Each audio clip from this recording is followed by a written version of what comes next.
Isso é pô. Ele não está respondendo à pergunta, está respondendo outra coisa. Não está resvalando para o mundo das leis. Ele continua falando do alto do seu cume de amor. Ele diz: este é o grande e primeiro mandamento.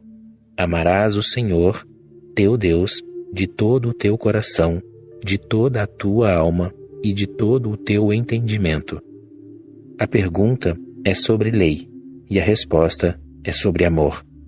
Na verdade, ele não respondeu à pergunta. Ou você pode dizer que ele respondeu à pergunta porque essa é a única resposta que existe. Não pode haver outra. Isso tem de ficar claro. Somente a partir de um plano mais alto, a pergunta de um plano mais baixo pode ser respondida. Permanecendo no mesmo plano, a resposta é impossível. Por exemplo, no plano onde você está, surge a pergunta, surgem muitas perguntas. Se você perguntar a uma pessoa que esteja no mesmo plano que você, ela não poderá responder. As respostas dela podem parecer relevantes, mas não são, pois ela está na mesma situação que você. É como um louco ajudando o outro louco, um cego guiando o outro cego, um homem confuso ajudando o outro homem confuso a ter mais lucidez.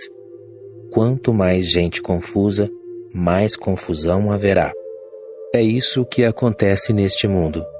Todo mundo está aconselhando todo mundo. Dar conselho custa muito pouco. Na verdade, não custa nada.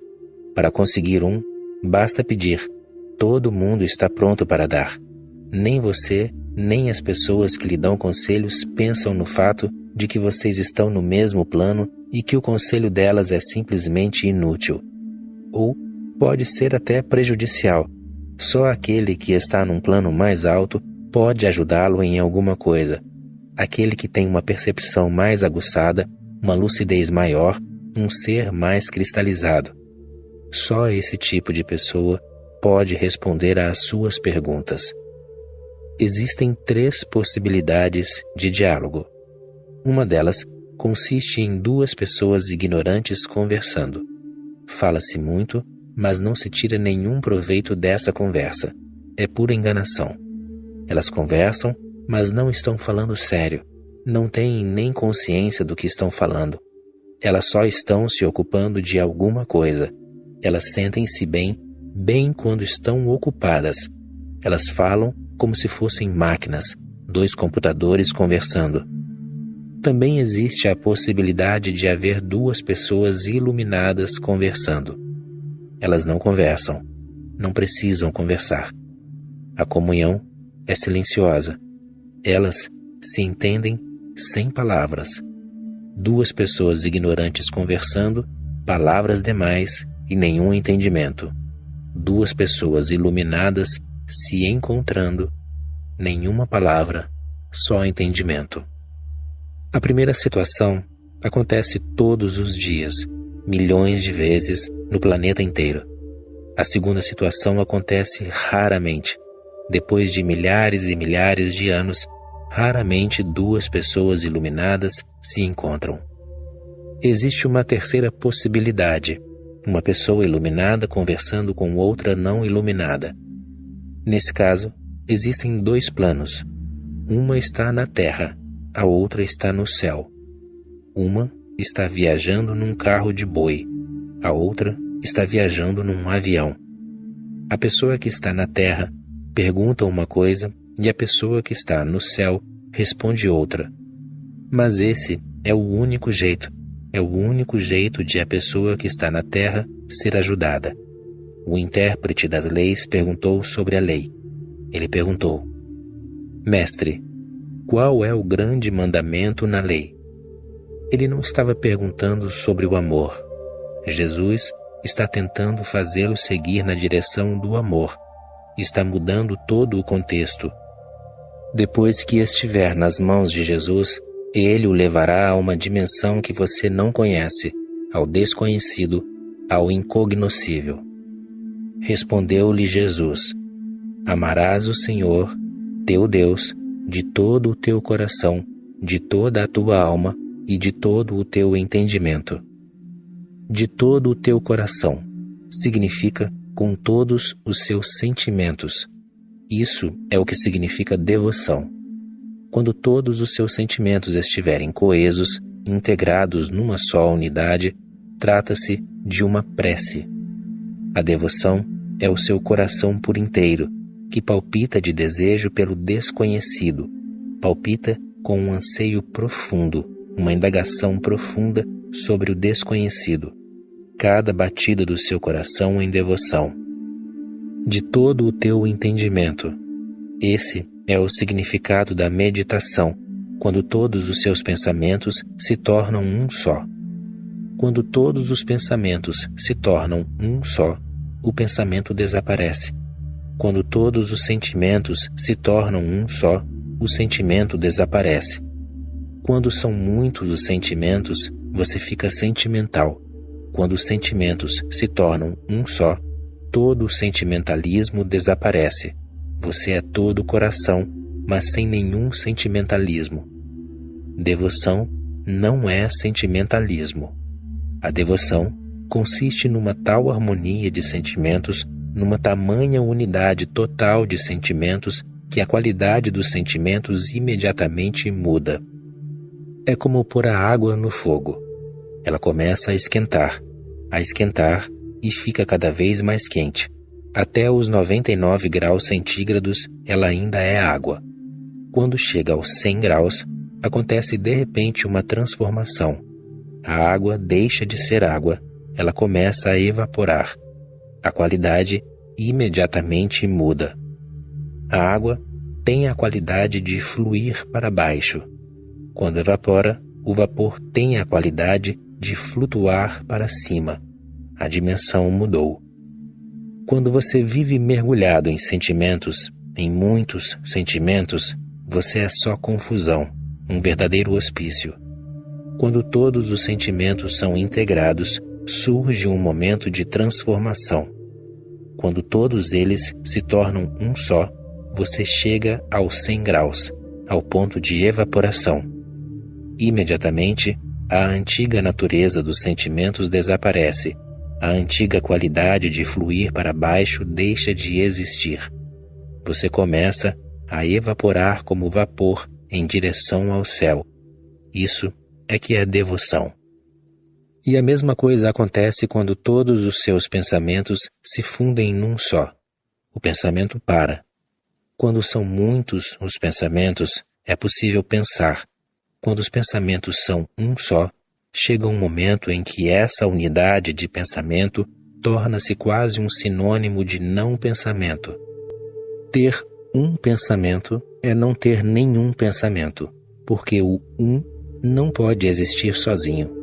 O um só pode existir no meio de muitos, só pode existir numa multidão. Quando a multidão se dispersa, o um também desaparece e surge um estado de não pensamento. Então Jesus, numa breve sentença, condensou toda a religião. Amarás o Senhor, teu Deus, de todo o teu coração. Esse é o verdadeiro significado da prece. De todo o teu entendimento. Esse é o verdadeiro significado da meditação. E de toda a tua alma. A alma é a transcendência do pensamento e do sentimento. A alma está além da prece e além da meditação. A alma é a sua natureza, é a consciência transcendental em você. Veja a si mesmo como um triângulo, na base inferior, sentimento, pensamento. Mas sentimento e pensamento são as únicas duas coisas que você já experimentou até agora. Você não conhece a terceira. A terceira só pode ser conhecida quando o sentimento se tornar devoção e começar a se elevar, e o pensamento se tornar meditação e começar a se elevar. Então, a prece e a meditação acabam se encontrando num determinado ponto. Esse ponto é a alma. Em algum lugar, o seu coração e a sua mente se encontram. Isso é você. Isso é transcendência. Isso é o que Jesus chama de alma. Este é o grande e primeiro mandamento. O amor é o grande primeiro mandamento. Na verdade, o amor nem é um mandamento, porque você não pode mandar ninguém amar. Você não pode ordenar que alguém ame, não pode forçar o amor. Você não pode manipular e controlar o amor. O amor é maior do que você, muito superior a você. Como você pode controlá-lo? E se você está mandando alguém amar, se faz como fazem no exército, direita, esquerda. Se alguém chegar e disser, ame, o que você pode fazer? Virar à direita? Tudo bem. Virar à esquerda? Tudo bem também. Mas amar? Você não sabe para que lado virar, para que lado ir. Você não sabe o caminho. Não podem mandá-lo amar. Sim, você pode fingir, pode encenar. Foi isso que aconteceu neste planeta. A pior maldição que aconteceu aqui foi terem forçado o amor. Desde a infância, todo mundo é ensinado a amar, como se o amor pudesse ser ensinado. Ame a sua mãe, ame o seu pai, ame os seus irmãos e irmãs. Ame isto, ame aquilo, e a criança começa a tentar, porque como ela pode saber que o amor não é algo que se faça? Ele acontece. Você não pode forçá-lo. Você não está encontrando o amor porque está tentando com empenho demais. E todo mundo está em busca do amor. Você pode chamá-lo de Deus, pode chamá-lo por outro nome, mas lá no fundo você está em busca do amor. Mas você não consegue mais encontrá-lo, não porque não tenha tentado, mas porque tentou demais. O amor é um acontecimento. Ninguém pode ordená-lo. Como você recebe a ordem de amar, o seu amor é desde o início uma farsa. Ele já vem envenenado da fonte. Nunca diga a uma criança, nunca cometa este pecado. Nunca diga a uma criança, ame a sua mãe. Ame a criança e deixe que o amor aconteça. Não diga, me ame porque eu sou a sua mãe, ou eu sou seu pai, por isso me ame. Não dê uma ordem. Do contrário, o seu filho nunca vai conseguir amar. Simplesmente ame o seu filho e num ambiente de amor, um dia de repente o sentimento simplesmente acontece. A harmonia é descoberta no órgão mais profundo do seu ser. Algo se inicia, uma melodia, uma harmonia surge e então você passa a saber que essa é a sua natureza. Mas nunca tente fazer com que ela aconteça. Simplesmente relaxe e deixe-a existir. Este é o grande primeiro mandamento. Jesus está usando a linguagem do intérprete da lei, porque ele está respondendo a uma pergunta dele. Do contrário, o amor não é um mandamento, nem pode ser. O segundo, semelhante a este, é: amarás o teu próximo como a ti mesmo. O primeiro é ama o teu Deus. Deus significa o total, o tal, o Brahma. Deus não é uma palavra boa. Tal é muito melhor. O total, o todo, a existência do amor. Isso vem primeiro, é o mais fundamental. O segundo, semelhante a este, é: amarás o teu próximo como a ti mesmo. Porque é difícil encontrar Deus, e é difícil amar Deus se você já não se encontrou com Ele. Como você pode amar Deus que é desconhecido? Como você pode amar o desconhecido? Você precisa de uma ponte, precisa de algo familiar. Como pode amar Deus? Parece absurdo. É absurdo. Por isso, o segundo mandamento. O segundo, semelhante a este, é: amarás o teu próximo como a ti mesmo. Eu estava lendo uma história. Gostei dela. Um homem instruído perguntou ao rabino Abraão: dizem que o Senhor dá às pessoas drogas misteriosas e que essas drogas são muito eficazes. Dê uma a mim. para que eu possa temer a Deus? Eu não conheço nenhuma droga para temer a Deus, disse o rabino, mas, se quiser, eu posso lhe dar uma para amar a Deus. Isso é até melhor, gritou o erudito. Então, me dê uma. Trata-se do amor pelos semelhantes, respondeu o rabino. Se você realmente quer amar a Deus, tem de começar amando os seus semelhantes, porque eles estão mais perto de você. E, pouco a pouco, as ondulações do amor podem começar a se expandir. O amor é como um seixo atirado num lago tranquilo. Primeiro surgem as ondulações na superfície do lago, que começam a se expandir em direção às margens mais distantes. Mas primeiro há o toque do seixo no lago. Nas proximidades do seixo surgem as ondulações, que vão então se espalhando e alcançando distâncias cada vez maiores. Primeiro, você terá de amar aqueles que são como você, porque você os conhece. Pelo menos pode sentir uma certa familiaridade, uma sensação de que está em casa na companhia deles. Então, o amor pode começar a se expandir. Você pode começar a amar os animais, depois amar as árvores, as rochas. E só então você pode começar a amar a existência, nunca antes. Portanto, se você consegue amar seres humanos, já deu o primeiro passo. Mas é justamente o oposto que acontece nesta terra desafortunada. As pessoas amam a Deus e matam seres humanos. Na verdade, elas dizem que só matam porque amam demais a Deus. Cristãos matam muçulmanos. Muçulmanos matam cristãos. Hindus matam muçulmanos. Muçulmanos matam hindus. Porque todos eles amam a Deus. Em nome de Deus, eles matam seres humanos. Os deuses deles são falsos.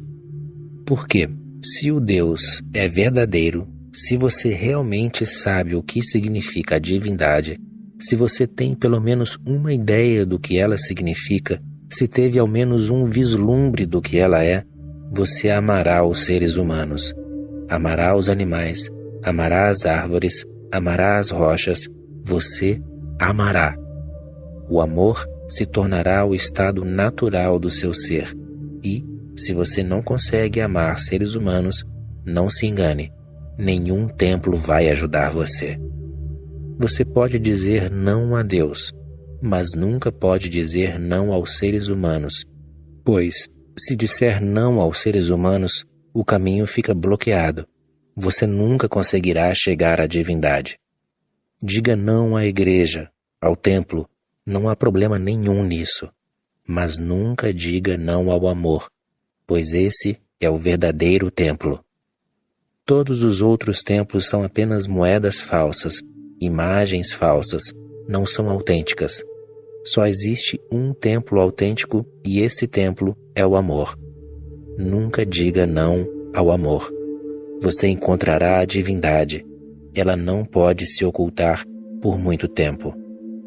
O segundo mandamento, Jesus disse: amarás o teu próximo como a ti mesmo, porque, na verdade, toda a humanidade é você, em muitos rostos e em muitas formas. Você não consegue ver isso, que o seu semelhante não é ninguém mais além de você. É o seu próprio ser, numa forma e num formato diferentes. Muitos rios do mundo têm nomes de cores. Na China, temos o Rio Amarelo. Em algum lugar do sul da África, eles têm o Rio Vermelho. Nos Estados Unidos, já ouvi dizer que eles têm o Rio Branco e o Rio Verde. O rio propriamente dito não tem cor. A água é incolor, mas o rio assume a cor do terreno pelo qual ele passa, a cor da vegetação das suas margens. Se ele passa num deserto, claro que tem uma cor diferente. Se ele passa numa floresta, ela se reflete nele, os arbustos, as folhagens, e ele tem uma cor diferente. Se ele passa por um terreno onde o barro é amarelo, ele fica amarelo, mas nenhum rio tem cor. E todo rio, seja ele chamado de branco, verde ou amarelo, chega naturalmente no seu destino, desemboca no mar e vira oceano. As diferenças entre as pessoas devem-se ao terreno delas. As suas cores são diferentes por causa do terreno onde vivem, mas a qualidade essencial do ser é incolor, é a mesma.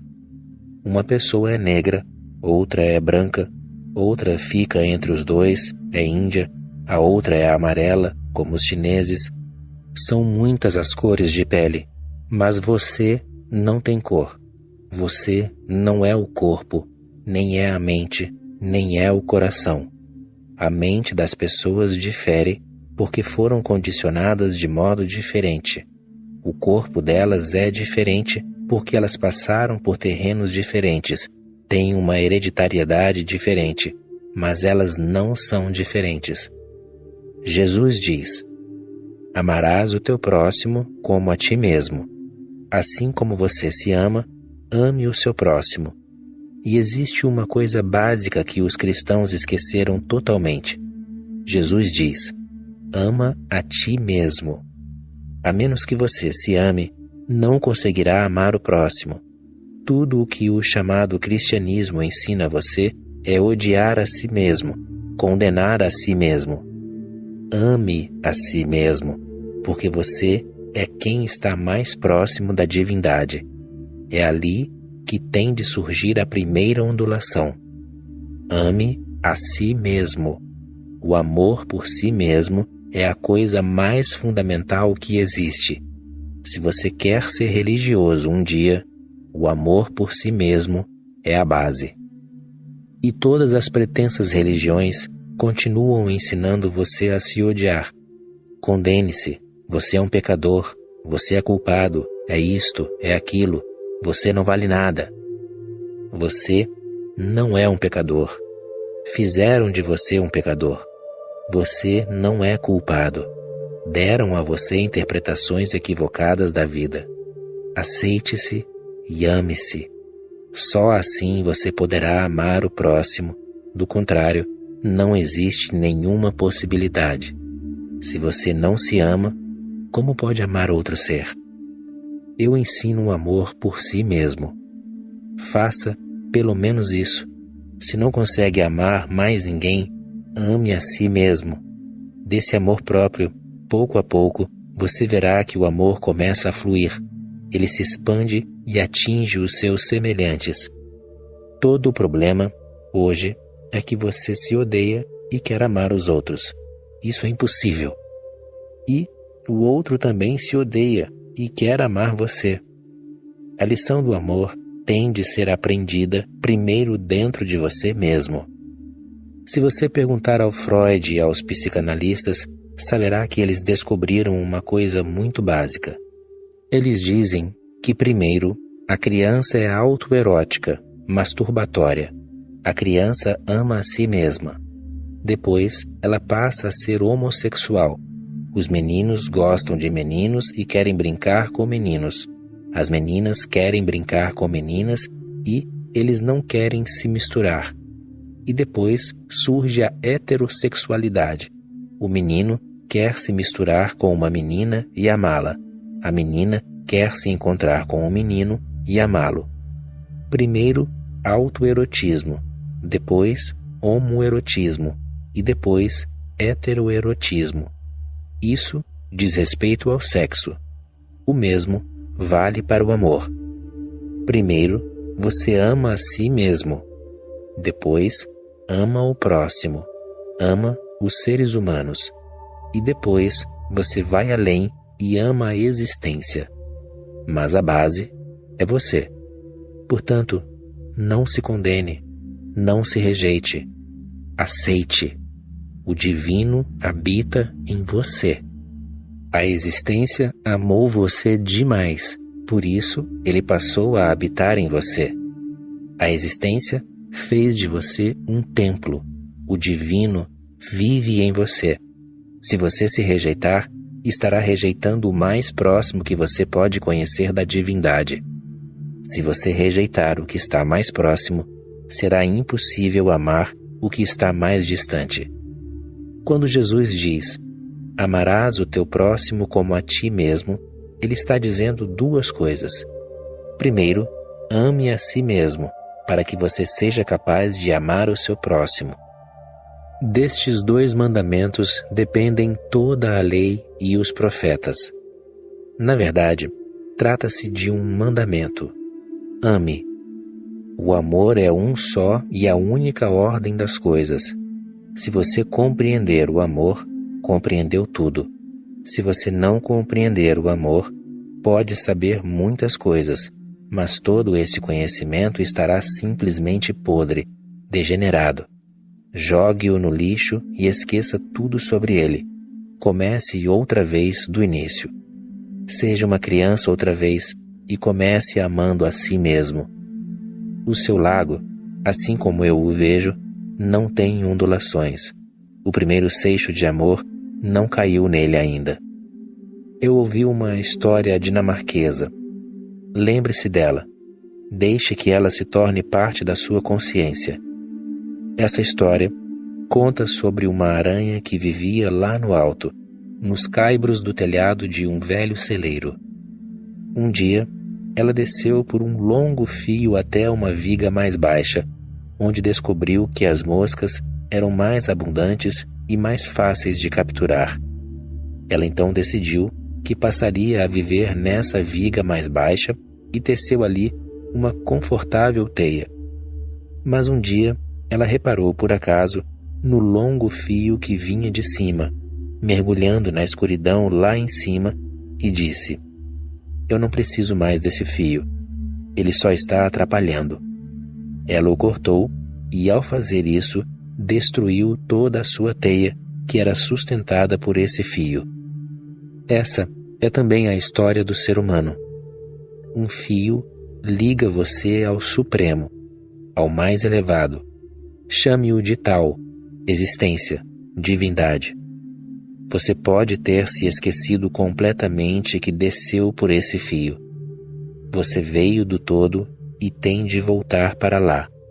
Tudo volta para a fonte original. Tem de voltar. Então, o círculo se completa e a pessoa alcança a plenitude. E você pode até sentir o que essa aranha sentiu, que o fio que o liga ao plano mais elevado só está atrapalhando. Muitas vezes, é por causa dele que você não pode fazer algumas coisas.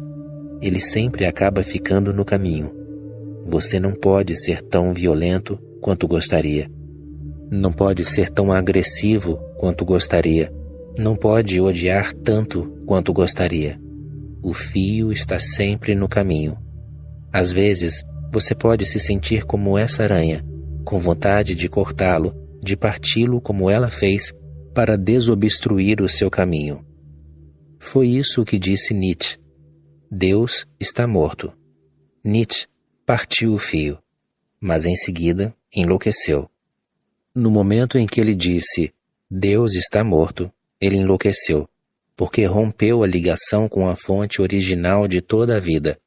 Quando faz isso, a pessoa passa a ter fome de algo vital, essencial. Ela acaba perdendo alguma coisa e se esquece completamente que ela era a própria base da sua vida. A aranha cortou o fio e, com isso, destruiu a própria teia, que era sustentada por esse fio. Seja onde for que você esteja, na sua noite escura, um raio de luz ainda liga você à existência. Essa é a sua vida, é o modo pelo qual você está vivo. Descubra onde está esse fio, porque ele vai levá-lo de volta para casa. Em 5 de junho de 1910, O. Henry estava morrendo. Estava ficando escuro. Os amigos o cercaram. De repente ele abriu os olhos e disse, acenda a luz. Eu não quero ir para casa no escuro. A luz estava acesa. Ele fechou os olhos, sorriu e desapareceu. O fio que está ligando você, o raio de vida que faz com que você fique vivo, é o caminho de volta para casa. Por mais longe que você tenha ido, você ainda está ligado à existência. Senão, não seria possível. Você pode ter se esquecido, Mas a existência não se esqueceu de você, e isso é o que importa. Tente achar algo em você que o ligue à existência. Procure por isso e você chegará no mandamento de que Jesus está falando. Se procurar, você acabará sabendo que é o amor, não o conhecimento, que liga você à existência. Não é o dinheiro, não é o poder, não é a fama, é o amor que une você à existência. E sempre que você sente amor, você fica extremamente feliz, porque mais e mais vida fica disponível para você. Jesus, ou Buda, ambos são como abelhas. A abelha sai para procurar belas flores num vale. Ela volta, dança uma dança de êxtase perto dos amigos para lhes dizer que achou um belo vale cheio de flores. Venham, sigam-me. Alguém como Jesus é assim como a abelha que achou a fonte original da vida, um vale de belas flores, flores da eternidade. Ele vem e dança perto de você para lhe transmitir a mensagem. Venha, siga-me. Se você tentar entender e buscar dentro de si, descobrirá que o amor é a coisa mais importante, mais essencial do seu ser. Não morra por causa da falta de amor. Ajude-o a crescer para que ele possa se transformar numa grande árvore, de modo que os pássaros do céu possam encontrar abrigo em você, de modo que no seu amor viajantes cansados possam encontrar repouso, de modo que você possa dividir o seu amor, de modo que você também possa se tornar uma abelha. No seu êxtase, você também pode compartilhar com as pessoas o que você encontrou. Crime e castigo. A pena de morte é uma prova degradante da desumanidade do ser humano com relação ao próprio ser humano. Ela mostra que o homem ainda vive numa era de bárbaros. A civilização ainda não passa de uma ideia. Ela não se tornou realidade. Você terá de levar em conta todos os aspectos para entender por que uma coisa tão idiota como a pena de morte ainda continua sendo usada em tantas civilizações, culturas, nações. Mesmo alguns países que não tinham mais pena de morte voltaram a adotá-la. Outros que a tinham suprimido substituíram-na pela prisão perpétua, que ainda é pior do que a pena de morte. É melhor morrer de uma vez do que morrer lentamente, ao longo de 50, 60 anos. Trocar a pena de morte pela prisão perpétua não é ser mais civilizado, é mergulhar ainda mais na barbárie, na escuridão desumana, na inconsciência. A primeira coisa que é preciso entender é que a pena de morte não é uma punição de verdade. Se você não pode dar a vida como recompensa, também não pode dar a morte como um castigo. Isso é pura lógica. Não pode haver duas opiniões a respeito. Se você não pode dar vida às pessoas, que direito você tem de tirá-la? Eu me lembro de uma história verídica. 2 criminosos encontraram um tesouro que estava escondido num castelo. Muitas pessoas tinham tentado invadir o castelo para roubá-lo, mas tinham sido pegas. No entanto, esses criminosos conseguiram. O tesouro era imenso, e um dos 2 resolveu que não queria dividi-lo. A única maneira era matar o outro, mas, se fizesse isso, poderia ser preso. Ele não podia se arriscar, não agora que todo o tesouro estava em suas mãos. Ele então armou um plano muito ardiloso. Desapareceu e espalhou o boato de que tinha sido assassinado, deixando provas que poderiam incriminar o amigo pela sua morte. O outro, então, foi preso com todas as provas contra ele. Faltavam 2 balas no revólver dele e as suas digitais estavam no revólver. Um lenço com seu nome bordado foi encontrado na cena do crime. Ele não podia provar a sua inocência. Não havia como. Tudo estava contra ele, que foi condenado à pena de morte. Ele sabia que não tinha assassinado o amigo. Sabia que a coisa toda era uma armadilha. O amigo não estava morto. Era tudo um truque para que o outro ficasse com todo o tesouro. Mas o homem fugiu da prisão antes de ser executado. E 12 anos depois, quando ele ouviu dizer que o primeiro homem, que mudara de identidade e se tornara um político respeitado, tinha morrido, ele procurou as autoridades. Disse nos tribunais, diante do mesmo juiz: Eu sou o homem que foi sentenciado à morte 12 anos atrás, mas eu fugi. Eu sou absolutamente inocente, embora não tivesse provas. Na verdade, a inocência nunca tem provas. As provas são do crime, não da inocência. Ele disse: Agora o homem pelo qual fui acusado de assassinato 12 anos atrás morreu. Trata-se do mesmo homem.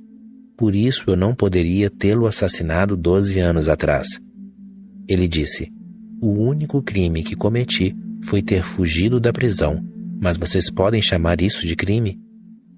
Quando vocês punem um homem inocente com a pena de morte, quem é o criminoso? Vocês ou eu? Essa história tem muitas implicações. O homem perguntou: E se eu fosse sentenciado à morte e não fugisse, mas fosse executado? Qual seria o caso agora? E se tivesse vindo a público que o homem supostamente assassinado estava vivo, vocês poderiam me dar a minha vida de volta? Se vocês não podem me dar a minha vida de volta, que direito têm de tirá-la? Dizem que o juiz reconheceu o erro, desculpou-se e disse: Talvez eu tenha cometido muitos crimes em minha vida. Em todo o mundo, a realidade é esta: a menos que você prove a sua inocência, é considerado culpado. Isso vai contra todos os ideais humanitários, vai contra a democracia, o respeito pela individualidade, vai contra tudo. A regra diz que até prova em contrário, você é inocente. Isso é o que se diz na teoria, mas, na realidade, acontece justamente o oposto. O ser humano continua dizendo uma coisa e fazendo outra. Ele fala sobre ser civilizado, aculturado. Ele não é civilizado nem aculturado. A pena de morte é uma prova disso. Essa é uma lei de uma sociedade bárbara. Olho por olho, dente por dente. Numa sociedade bárbara, se alguém corta uma das suas mãos, a lei diz que uma das mãos dessa pessoa deve ser cortada também. O mesmo tem ocorrido há eras. A pena de morte é exatamente a mesma lei. Olho por olho. Se um homem supostamente assassinou alguém, ele tem que ser assassinado. Mas é estranho. Se matar alguém é crime, então como você pode banir o crime da sociedade cometendo exatamente o mesmo crime? Havia um homem assassinado. Agora existem 2. E não se tem certeza absoluta de que esse homem assassinou aquele, pois provar um assassinato não é uma coisa fácil. Se é errado assassinar, não faz diferença se quem faz isso é um indivíduo ou a sociedade e os seus tribunais. Matar certamente é um crime. A pena de morte é um crime cometido pela sociedade contra um único indivíduo indefeso. Eu não posso chamar isso de pena. Trata-se de um crime. E dá até para entender por que ele é cometido. É um jeito de se vingar. A sociedade se vinga porque a pessoa não seguiu as regras. A sociedade está pronta para matar, mas ninguém se importa com o fato de que quando alguém comete um assassinato, isso mostra que essa pessoa é psicologicamente doente. Em vez de mandá-la para a prisão ou executá-la, ela deve ser mandada para um lugar onde possa ser tratada, fisicamente, psicologicamente e espiritualmente. Ela é doente, precisa da compaixão da sociedade. Não é uma questão de puni-la. Sim, é verdade. Um homem é assassinado, mas não se pode fazer nada quanto a isso. Você acha que matando a pessoa que o assassinou, você o trará de volta à vida? Se isso fosse possível, eu daria todo o meu apoio para que esse assassino fosse eliminado. Ele não merece fazer parte da sociedade. E o outro poderia voltar a viver. Mas não é isso que acontece. O outro se foi para sempre. Não há como revivê-lo. Sim, você pode fazer uma coisa. Pode matar também o homem que o matou. Você está lavando sangue com sangue, lodo com lodo. Você não faz ideia do que já aconteceu ao longo da história em muitos casos. 300 anos atrás, em muitas culturas, as pessoas achavam que o louco fingia. Em outras culturas, achavam que ele estava possuído por espíritos. Em outras, ele era considerado louco, mas castigado mesmo assim. Essas eram as 3 maneiras pelas quais os loucos eram tratados. Eles eram tratados com espancamentos, que tratamento mais estranho, e com sangrias. Agora se fazem transfusões de sangue. Antes se costumava fazer o contrário. Eles tiravam o sangue da pessoa porque achavam que ela tinha energia demais. Naturalmente, quando tiravam o sangue da pessoa, ela ficava fraca. Começava a mostrar sinais de fraqueza porque perdia muito sangue. E então, eles pensavam que tinham curado a pessoa da loucura. Bater nas pessoas, naturalmente se faz isso uma vez ou outra, quando acontece de elas saírem de si. É como se a pessoa estivesse dormindo e você começasse a bater nela para acordá-la. O louco perde o contato com a mente consciente. Se você bate nele com força, pode acontecer de ele acordar e recuperar a consciência. Essa era a prova de que o espancamento era o tratamento certo. Mas essa recuperação da consciência só acontecia de vez em quando. Em 99% dos casos, a pessoa era torturada desnecessariamente. Só que a exceção virou regra. Pensava-se que os loucos estavam possuídos por espíritos, fantasmas. Então, a ideia era bater neles também, pois, se estavam possuídos por fantasmas, o espancamento só afetaria o espírito, não a pessoa. Você não está batendo no corpo da pessoa. Está, na verdade, batendo nos fantasmas que estão possuindo a pessoa. E estes fugiriam ao serem espancados. E de vez em quando acontecia de a pessoa voltar a si, mas só de vez em quando, menos de 1%, não mais do que isso. Eu estive num lugar famoso por tratar pessoas loucas. Centenas de loucos eram levados para esse lugar. Tratava-se de um templo à beira de um rio, e o sacerdote do templo devia ter sido açougueiro pelo menos em algumas centenas de vidas. Ele parecia um açougueiro e dava em todo mundo uma boa surra. Esses loucos eram acorrentados e espancados, ficavam sem comida e tomavam laxantes fortes. Eu via que de vez em quando alguém recuperava a lucidez. Laxantes fortes, durante alguns dias, sem nada no estômago, limpa o organismo. Os espancamentos faziam com que eles recuperassem um pouco da consciência. Sem comida, com fome, um homem faminto não tem condições de ser louco, porque o corpo dele está sob tortura. Para ser louco, você precisa pelo menos de um pouco de conforto na vida. Dá para ver. Quanto mais confortável é uma sociedade, quanto mais luxuosa, mais opulenta é uma cultura, mais as pessoas ficam loucas. Quanto mais pobre é uma sociedade, fome, miséria, menos as pessoas ficam loucas. A loucura precisa, em primeiro lugar, de uma mente. Mas a pessoa faminta não nutre a mente. Ela é desnutrida. Por isso a mente não tem condições de enlouquecer. Pois essa mente precisa de mais energia do que normalmente se precisa para sobreviver. A loucura é uma doença do homem rico. Os pobres não têm condições de bancá-la. Por isso, quando você deixa uma pessoa com fome e dá laxantes a ela, isso limpa o organismo dela. Ela fica com tanta fome que só pensa no próprio corpo. Ela esquece a mente, sua maior preocupação é o corpo. não está mais interessada na mente e nos seus jogos mentais. A loucura é um jogo mental.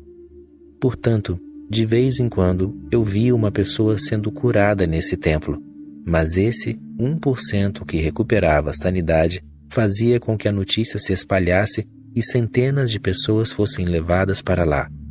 O templo ficou muito rico. Eu fui até lá muitas vezes para olhar, mas só uma vez encontrei um homem que se curou. Os outros voltavam para casa depois de ser espancados e passar fome. Voltavam até mais doentes, mais fracos. Muitos morriam por causa do tratamento desse sacerdote. Mas, na Índia, se o tratamento é ministrado por um sacerdote num templo, um lugar sagrado, não é crime se você morrer. Na verdade, você é considerado uma pessoa de sorte por ter morrido num lugar sagrado. Você renascerá num nível mais elevado de consciência. Por isso, não é considerado crime. E os sacerdotes, há muitos séculos, cuidam das pessoas doentes, da mesma maneira, no mundo inteiro. Agora sabemos que uma pessoa louca não pode ser tratada dessa maneira. Os loucos eram colocados na prisão, em solitárias. E isso ainda acontece em alguns lugares do mundo, porque não sabemos mais o que fazer. Só para esconder a nossa ignorância, nós colocamos os loucos na cadeia. Assim, podemos esquecê-los. Pelo menos podemos esquecer o fato de que eles existem. Na minha cidade, um dos tios de um amigo meu era louco. Eles eram gente rica, e eu costumava frequentar a casa deles. Mesmo assim, só fiquei sabendo anos depois que um dos tios desse amigo vivia no porão, acorrentado. Eu perguntei, por quê? Eles disseram, ele é louco. Só havia duas alternativas, ou o mantínhamos em casa, acorrentado. É claro que não poderíamos acorrentá-lo aqui em cima, na casa. Do contrário, as pessoas viriam nos visitar e todo mundo ficaria preocupado. E os filhos, a esposa, vendo o pai, o marido nesse estado, seria terrível. Mandá-lo para a prisão acabaria com a reputação da família inteira. Por isso demos um jeito. Nós o prendemos no porão. Quem leva comida para ele é um criado. Com exceção dele, ninguém vai vê-lo, ninguém o visita. Eu convenci o meu amigo a me deixar falar com o tio. Ele disse, mas eu não posso acompanhar você. Ele é perigoso, é louco. Mesmo acorrentado, ele pode tentar alguma coisa. Eu disse, ele vai no máximo me matar. Você fica atrás de mim. Assim, se ele me matar, você pode fugir. Mas eu gostaria de vê-lo. Como eu insisti, ele deu um jeito de pegar a chave com o criado encarregado de levar comida ao tio. Em 30 anos, eu fui a primeira pessoa do mundo exterior a vê-lo, além do criado. E esse homem podia ter sido louco um dia, não sei dizer. Mas quando o vi, ele não era mais. Mas ninguém estava disposto a ouvi-lo, porque todos os loucos dizem, eu não sou louco. Então, quando ele dizia ao criado, diga à minha família que eu não sou louco, o criado simplesmente ria. Por fim, o criado até acabou dizendo à família, mas ninguém deu atenção. Quando vi o homem, eu me sentei com ele e nós conversamos. Ele era tão lúcido quanto qualquer pessoa deste mundo.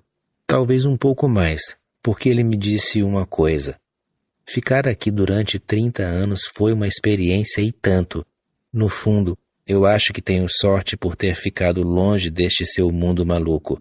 Eles acham que sou louco. Deixe que pensem, não faz mal. Mas, na verdade, eu tenho sorte por ter ficado longe deste seu mundo maluco. O que você acha? Eu disse, você está absolutamente certo. O mundo lá fora é muito mais insano do que na época em que você se afastou dele, 30 anos atrás. Nesses 30 anos, tudo evoluiu muito, inclusive a loucura. É melhor você parar de dizer às pessoas que não é louco, senão elas podem tirar você daqui. Você está vivendo uma bela vida aqui. Tem espaço suficiente para caminhar por aí. Ele disse, esse é o único exercício que eu posso fazer aqui. Caminhar. Eu comecei a ensinar a ele o Vipassana. Você está na situação perfeita para se tornar um Buda. Nenhuma preocupação, nenhum aborrecimento, nada que o perturbe. Você é realmente abençoado. E a última vez que o vi, antes de ele morrer, eu reparei pelo rosto dele, pelos olhos, que ele não era a mesma pessoa. Uma transformação total, uma mutação aconteceu a ele. Os loucos precisam de métodos de meditação para conseguir sair da loucura. Os criminosos precisam de ajuda psicológica, de apoio espiritual. Eles são pessoas profundamente doentes e a sociedade está punindo pessoas doentes. Não é culpa delas. Se alguém comete um assassinato, isso significa que essa pessoa estava carregando dentro dela há muito tempo uma tendência para o assassinato. Isso não acontece de repente, assim, do nada. Você de repente assassina alguém. Se acontece um assassinato, então é porque a sociedade precisa ser observada. Toda a sociedade teria de pagar por esse crime. Por que uma coisa assim aconteceu nessa sociedade? O que fizeram com esse homem que teve de cometer um assassinato? Por que ele se tornou tão destrutivo? Porque a natureza dá a todo mundo uma energia que é criativa. Ela só se torna destrutiva quando é obstruída, quando não permitem o fluxo natural.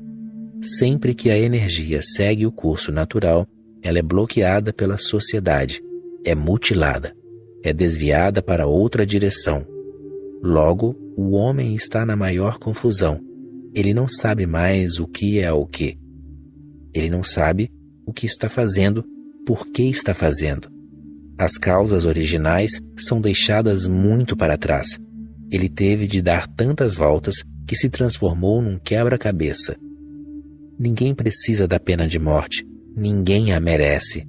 Na verdade, não só a pena de morte, mas nenhum outro tipo de punição é certo, porque a punição nunca cura a pessoa. Todo dia aumenta o número de criminosos. Todo dia se constroem mais prisões. Isso é estranho. Não deveria ser assim. Deveria acontecer o contrário, porque com tantos tribunais, com tantas punições e com tantas prisões, deveria haver menos crimes, menos criminosos. Com o tempo, o número de prisões deveria diminuir, deveria haver menos tribunais, e não é isso que está acontecendo. Isso acontece porque todo o raciocínio das pessoas está errado. Não é possível ensinar punindo. Isto é o que os juristas, os especialistas em leis, os políticos vêm dizendo ao longo das eras. Se não punirmos as pessoas, então como vamos ensiná-las? Todo mundo vai começar a cometer crimes. Temos de continuar punindo as pessoas para que elas fiquem com medo. Eles acham que o medo é o único meio de ensinar, mas o medo não é um meio de ensinar. A punição só faz com que as pessoas se acostumem com o medo, de modo que o choque original deixa de existir. Elas sabem o que pode acontecer. O máximo que você pode fazer é bater em mim. Se tem quem aguente, eu também aguento. Além disso, de 100 ladrões, só 1 ou 2 são pegos. Ora, se você não está disposto a assumir nem mesmo esse risco, 99% de sucesso, 2% de fracasso, que tipo de homem você é? Ninguém aprende com a punição. Nem a pessoa que está sendo punida aprende o que você quer que ela aprenda. Sim, ela aprende outra coisa. Aprende a ficar insensível. E, depois que a pessoa vai para a prisão se torna a casa dela, porque ali ela encontra pessoas que pensam como ela. Ali ela encontra a sua verdadeira sociedade. Lá fora ela é estrangeira. Na prisão ela está no seu próprio mundo. Todos falam a mesma língua e há especialistas. Você pode ser apenas um amador, um aprendiz. Essa pode ser a sua primeira vez. Ouvi uma história sobre um homem que foi para a prisão e na cela escura ele viu um velho descansando. O velho perguntou a ele: quanto tempo você vai ficar aqui? O recém-chegado disse: 10 anos. O velho então disse: então, você pode ficar perto da porta. 10 anos apenas? Você deve ser amador. Eu vou ficar aqui 50 anos, então pode ficar perto da porta. Logo vai sair. Mas, se você ficar com especialistas durante 10 anos, é claro que vai aprender todas as técnicas, estratégias, métodos que eles sabem. Você aprende com a experiência deles. Vai descobrir que a cadeia é uma espécie de universidade onde se ensina o crime com o dinheiro do governo. Você vai conhecer professores do crime, decanos da faculdade do crime, vice-reitores, reitores, todo tipo de gente que cometeu todo tipo de crime que você pode imaginar. Com certeza, o recém-chegado começa a aprender. Eu tenho visitado muitas prisões e em todas elas o clima é basicamente o mesmo. A ideia que predomina em todas essas prisões e cadeias que eu visitei é a de que você não está ali porque cometeu um crime, mas porque foi pego. Então, você tende a aprender os jeitos certos de fazer coisas erradas. Não é uma questão de fazer o que é certo. A questão é fazer o que é errado do jeito certo. E todo preso aprende o jeito certo de fazer coisas erradas na cadeia. Na realidade, eu conversei com presos que disseram: estamos loucos para sair daqui o mais rápido possível porque aprendemos tanto que queremos praticar.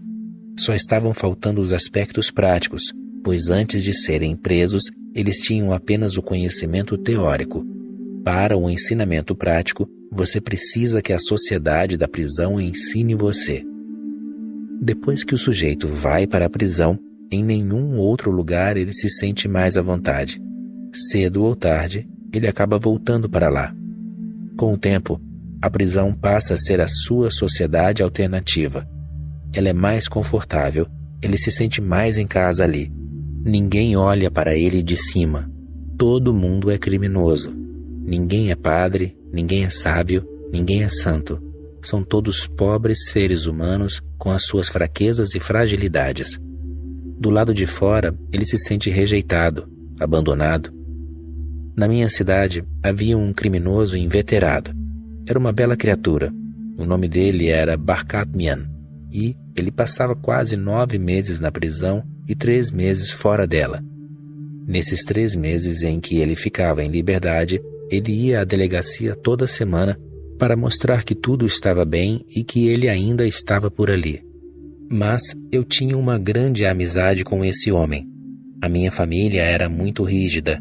Eles diziam: por que você anda na companhia de Barkat?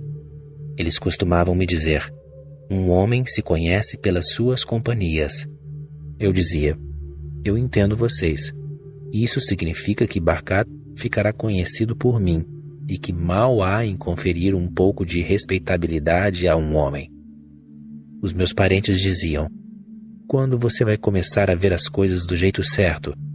Eu dizia: eu estou vendo do jeito certo. Barkat não está me pervertendo. Eu é que estou fazendo com que ele se engrandeça. Vocês acham que o seu mal é mais forte que o meu bem? Vocês não confiam na minha integridade. Confiam na integridade de Barkat. Seja qual for a opinião de vocês, eu confio em mim mesmo. Barkat não pode me fazer nenhum mal. Se alguém sair prejudicado, esse alguém é Barkat, não eu.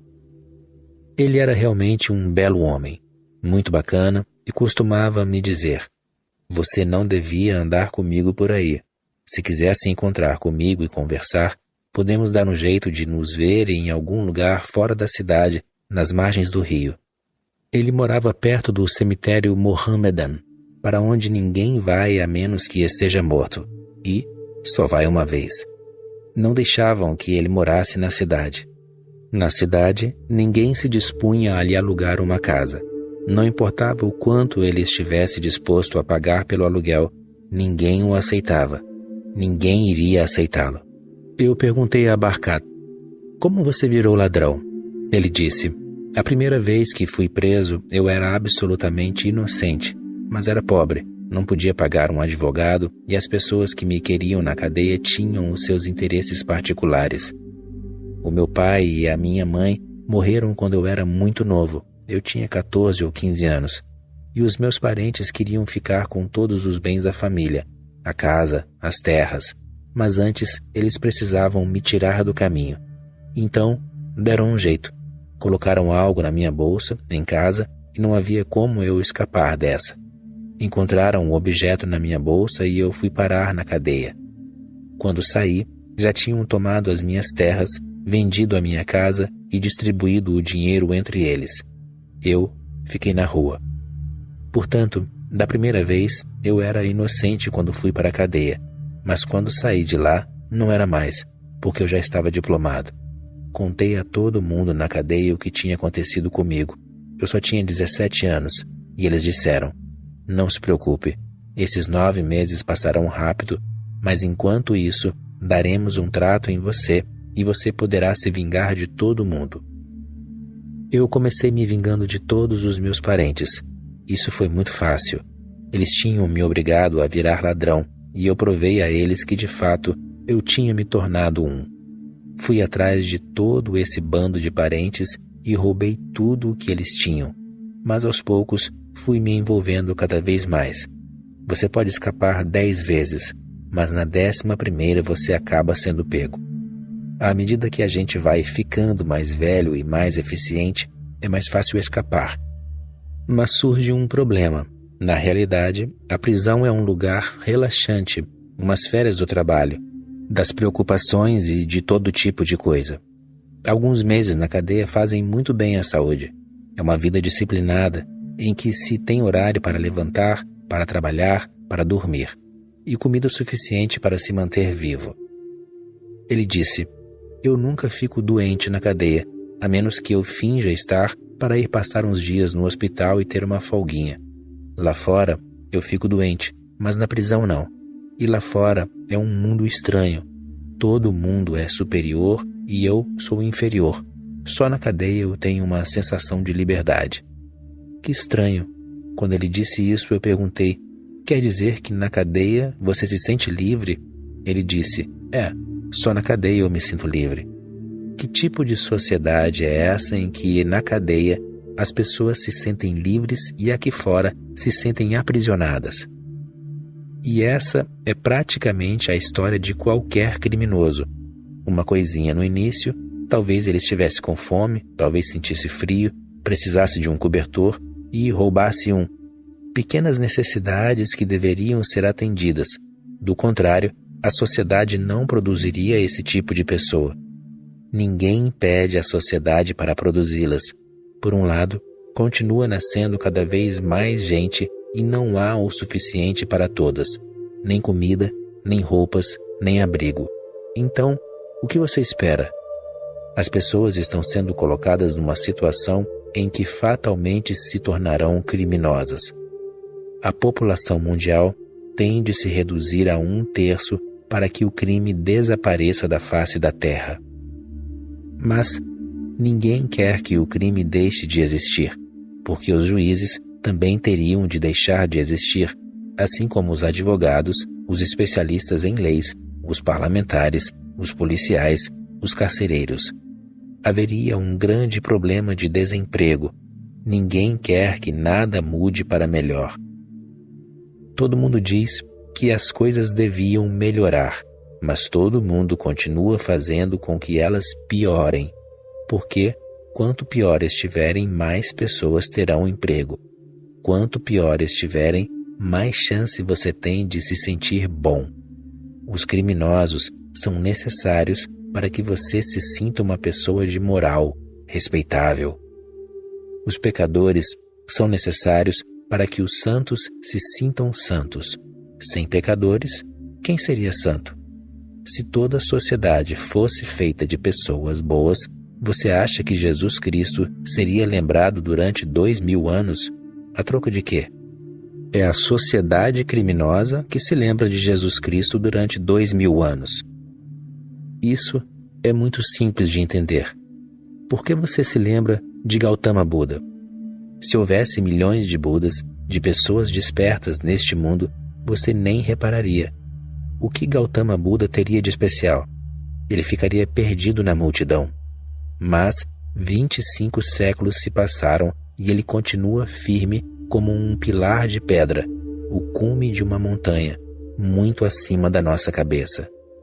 Na verdade, Buda, Jesus, Mahavira não são gigantes. Você é que é um pigmeu. E todo gigante procura fazer com que você continue se sentindo um pigmeu. Do contrário, ele não será mais gigante. Essa é uma grande conspiração. Eu sou contra toda essa conspiração. Eu não sou nem gigante nem pigmeu. Não tenho interesses escusos. Eu sou apenas eu mesmo. Não me comparo a ninguém, portanto ninguém é inferior nem superior a mim. Por causa desse simples fato, eu consigo ver diretamente. Não há interesses escusos criando divisões no meu modo de ver. E essa é a minha resposta imediata à questão da pena de morte. Ela é simplesmente a prova de que o homem ainda precisa ser civilizado, precisa ser aculturado, precisa conhecer valores humanos.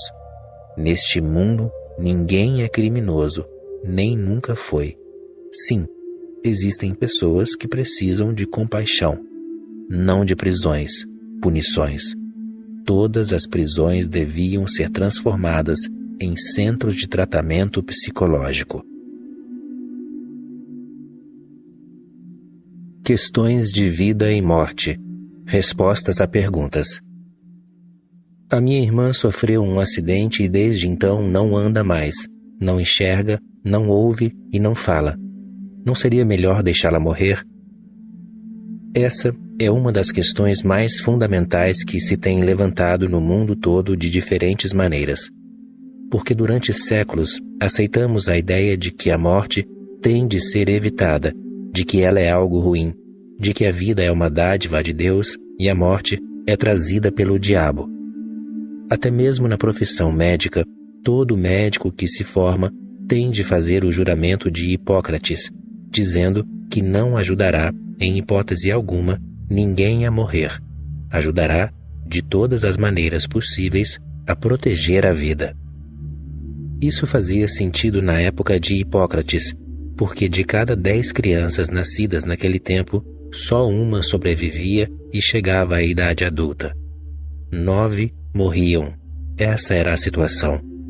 Toda a população da Terra na época de Gautama Buda era tão pequena que você nem pode imaginar. Era de apenas 200 milhões. Agora, só a Índia tem quase 1 bilhão de pessoas. O mundo todo tem mais de 5 bilhões de pessoas. De 200 milhões, em 25 séculos, a população saltou para mais de 5 bilhões de pessoas, no mesmo planeta, e a medicina avançou a passos largos. Costumava-se dizer que 70 anos era o máximo que uma pessoa podia viver. Durante quase 5.000 anos, os cientistas estudavam os ossos, o esqueleto, para saber com exatidão quanto um homem podia viver. E eles chegaram à conclusão de que as pessoas não eram feitas para viver mais do que 40 anos. Por isso, as pessoas tinham razão quando diziam que, antigamente, a vida era mais bela, pois nenhum pai via morrer um filho. É natural. Se todo pai vivia até os 40 anos, como ele iria ver a morte do próprio filho? Mas nisso, aquelas 9 criancinhas não estavam incluídas, porque elas não viviam mais de 2 anos. Portanto, na realidade, todo pai via dúzias de filhos e filhas morrer. Se a criança sobrevivesse aos primeiros 2 anos, então havia a possibilidade de ela viver pelo menos 40 anos. Naturalmente, nesse meio tempo, o pai já estaria à beira da morte. Agora, existem muitas pessoas que passaram dos 100 anos de idade e, em algumas partes do mundo, você pode encontrar um homem com mais de 100 anos que ainda trabalhe no campo, assim como um jovem. Alguns cientistas dizem que existe a possibilidade, com a alimentação certa, os exercícios certos e a atmosfera certa, que o corpo de uma pessoa consiga viver pelo menos 300 anos. Essa é uma perspectiva muito perigosa, porque mesmo aos 90 ou aos 100 anos, você estará com sede de viver, o que vai ficar fazendo durante 300 anos. Os membros da sua família não reconhecerão você. Em 300 anos, haverá tantas gerações de descendentes que eles já não terão parentesco nenhum com você. O intervalo de tempo será grande demais. E o que você vai fazer? Você já viveu, já amou, já viu tudo o que existe na vida, os fracassos, os sucessos, as dores e os prazeres, os dias e as noites. Você terá visto todas as estações. Não haverá mais nada para ver. Será apenas repetição, a mesma roda em movimento. Nós temos de pensar outra vez em toda a questão da morte. Na minha opinião, se a pessoa chegou a um ponto em que descobre que a sua vida não tem mais nenhum sentido, que ela já viveu o suficiente, não deveria ser ilegal. Deveria ser permitido. Na verdade, todo o hospital deveria ter um departamento especial para essas pessoas que vêm para morrer ali. Então, elas poderiam morrer em paz, em silêncio, cercada de cuidados médicos. Esses cuidados médicos não seriam para mantê-las vivas, seriam para ajudá-las a morrer da maneira mais bela e tranquila possível. A minha sugestão é que todo departamento de morte de um hospital tivesse um meditador, que pudesse ajudar as pessoas a aprender meditação antes de morrer, de modo que elas morressem num estado de espírito meditativo. A morte delas se tornaria uma experiência inestimável, talvez mais valiosa do que foi toda a sua vida. E elas não estariam cometendo nenhum pecado. A pessoa teria tempo para pensar. Talvez ela estivesse emocionalmente abalada no momento. Talvez tivesse acontecido algo que desse a ela a ideia de morrer. É melhor dar um fim à minha vida. Ela deveria ter um tempo para pensar. Deveriam dizer a ela: você se interna no hospital, fica descansando durante um mês e se prepara para a morte. Nós ajudaremos. Mas, se durante esse mês você mudar de ideia, tudo bem. Você pode se levantar e ir embora. Ninguém o obrigará a nada. E lembre-se, nenhuma emoção dura mais do que alguns minutos. Qualquer pessoa que comete suicídio, se esperasse mais um minutinho, talvez voltasse atrás. É uma coisa momentânea. Mas, se a pessoa, durante um mês inteiro, continuasse gostando da ideia de morrer, feliz, realmente ansiosa para passar pela morte como quem vai viver uma aventura, então é nosso dever deixar que essa pessoa deixe o corpo da maneira mais elegante possível. Em resposta à pergunta, eu tive de fazer toda essa introdução para você entender que a morte não é ruim. Ela é natural. Mas a pergunta não se refere a um idoso. A pergunta é sobre uma irmã mais nova que não pode andar, não pode enxergar, não pode ouvir, nem pode falar. Todos os sentidos estão ausentes. Ora, você pode chamar isso de vida? É simplesmente vegetar. E ela deve estar sofrendo horrores. Isso não podemos ver, porque ela não fala. Ela não pode se comunicar. Está absolutamente sozinha, apartada de toda a vida. Para que deixá-la vegetando durante 70, 80 ou 90 anos, talvez mais? Ela será um peso para a família. Será um motivo de tristeza para a família e ela própria viverá no inferno, porque está completamente aprisionada. Pense se fosse você. Não poderia haver um campo de concentração pior. Os seus olhos não enxergam mais. Os seus ouvidos estão surdos. Você não consegue falar. Você estará em coma. Deve haver muitas pessoas nessa situação. Eu próprio visito uma mulher que está em coma há 9 meses. E os médicos dizem que ela nunca mais recuperará a consciência, porque está inconsciente há tanto tempo que o delicado sistema nervoso que mantém a consciência já foi danificado. Eles me mostraram as tomografias do cérebro e disseram que todas as áreas responsáveis pela consciência estavam mortas. Ela continuaria inconsciente e talvez por 50 anos, porque ela não tinha mais do que 30 quando eu a vi. Agora, ela representa um peso constante para toda a família, para o marido e para os filhos. Eles não podem fazer nada, estão simplesmente desamparados. Os médicos não podem fazer nada, também estão desamparados, mas a lei impede que ajudem qualquer pessoa a morrer. Do contrário, são considerados criminosos. Eles seriam considerados assassinos. A lei é primitiva. Ela não conhece a compaixão. Essa mulher precisa de uma morte misericordiosa. Ela não pode sequer pedir para morrer. A irmã dessa pessoa que fez a pergunta não pode nem pedir para morrer. Mas aqueles que a amam devem fazer uma solicitação às autoridades do país a que pertençam. Eles devem levar esse caso aos tribunais e insistir em dizer que mantê-la viva é falta de compaixão. Não é amor, é uma ideia absolutamente primitiva que não tem respaldo nenhum hoje em dia. Deixem que saibam que toda a família está disposta, que ela deve ser libertada dessa prisão para que possa nascer outra vez num novo corpo, com olhos, com ouvidos, em que ela possa falar e andar. A morte dela não será uma calamidade, será uma bênção para ela. Eu estou lhe dando simplesmente a minha opinião. Não estou falando para fazer o que eu digo, porque isso pode ser ilegal no seu país.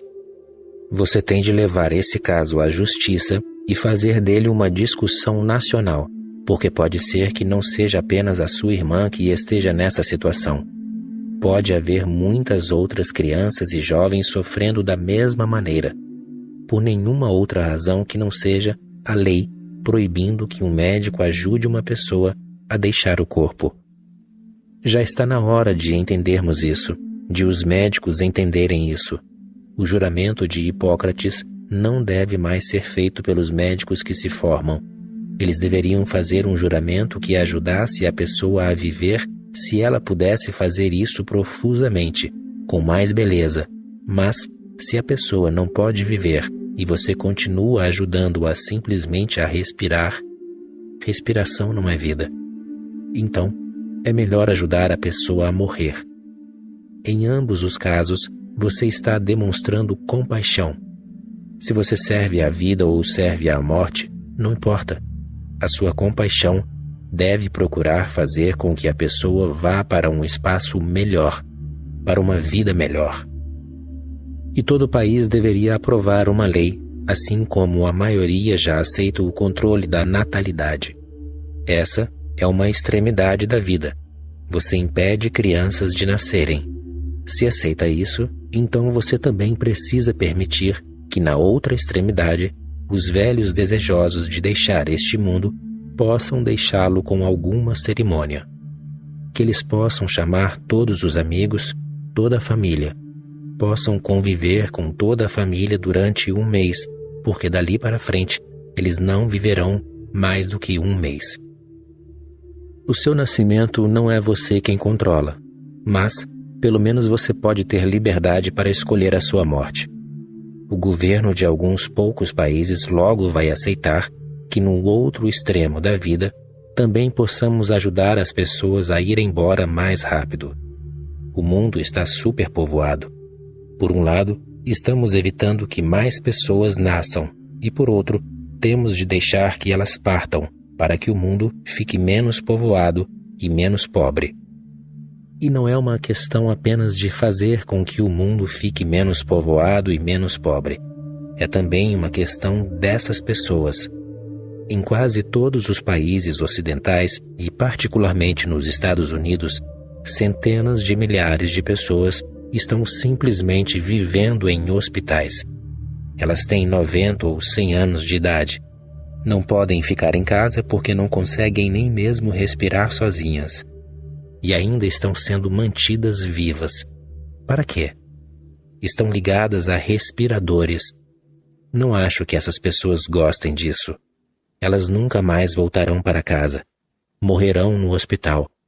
E não vejo qual é a lógica de mantê-las respirando artificialmente. Se o corpo delas não consegue respirar, Então, por favor, deixe que elas não respirem. Essa é uma questão pessoal. Estão interferindo demais. Não estão deixando que elas morram. Elas estão prontas para morrer e estão sendo forçadas a continuar, muito embora ninguém saiba qual o propósito disso. E se estão mantendo milhares de pessoas vivas que deveriam estar descansando em paz na sepultura, ocupando desnecessariamente os leitos de hospital, o tempo dos médicos, tantas máquinas e tantos cuidados, qual é o propósito disso? Depois de 2 ou 3 anos, elas param até mesmo de respirar artificialmente. Elas se recusarão a respirar. Nada mais vai adiantar. Mas durante 3 anos, elas serão mantidas desnecessariamente sob tortura. E acham que isso é serviço. Acham que isso é compaixão. Acham que isso é cristão. Isso não passa de crueldade. Deixem que essas pobres pessoas morram. E existem milhares de pessoas ao redor do mundo que estão prontas para deixar o corpo, porque ele só representa dor para elas. Tão doentes, tão enfermas, não há mais nada que elas possam fazer. Não há mais nada que elas possam apreciar. Mas este é um mundo muito estranho. Ele continua seguindo leis obsoletas que já não têm mais nenhuma realidade, que se tornaram meras sombras do passado e agora estão torturando a humanidade desnecessariamente. A minha sugestão é que a sua irmã seja libertada desse corpo, porque ele não passa de uma prisão para ela. Se você a ama, tem de dizer adeus, com lágrimas, com tristeza, mas ainda assim tem de dizer adeus. Tem de meditar e tem de rezar para que ela possa nascer num corpo melhor. Mas procure as autoridades. Faça uma mobilização a respeito do caso, para que não apenas a sua irmã receba ajuda. Pode haver muitas outras pessoas na mesma situação. Crie uma verdadeira comoção em torno do caso, pois só assim permitirão, só assim a sua irmã poderá morrer em paz. E não se preocupe, porque o seu ser mais profundo nunca morre. O ponto mais forte da minha criação cristã era não ser egoísta, não pensar em mim mesmo.